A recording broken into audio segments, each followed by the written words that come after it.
What started a couple weeks ago as a novel, if slapdash, crypto experiment has devolved into what's altogether more common in that world: legal questions and speculative trading.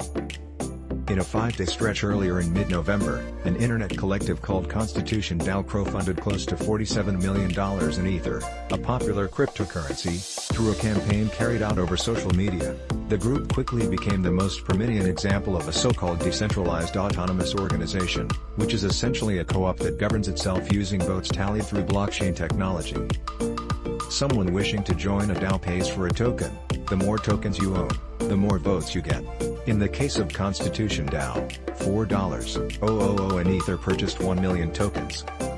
The group's leaders intended to use the money to buy a rare copy of the U.S. Constitution at a Sotheby's auction on November 18, then turn it over to a formal non-profit run by the DAO's donors.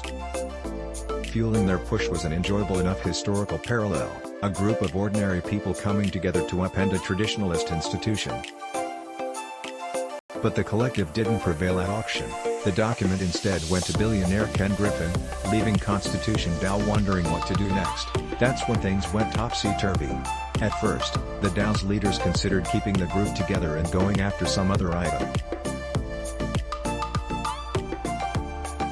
Within a few days, they changed their minds, returning to the original plan if they walked away empty-handed from the sale: refund everyone's money. But giving it back was complicated. Due to the fees involved with converting cryptocurrency to dollars and vice versa, the DAO's sponsors who contributed a small amount likely walked away with zilch, their capital eaten up in those fees. This was undoubtedly the situation for many. The average contribution was $206.26, the group said. DAOs represent the newest thing to emerge out of cryptoland, a place already famously beset by murky legal obligations. In 2017, the SEC investigated an earlier DAO and decided it did have jurisdiction over it, concluding the group had offered what amounted to securities. But it's unclear whether Constitution DAO's leaders sold securities, and they certainly would argue they did not, since the DAO is a non-profit entity rather than one designed to increase in value.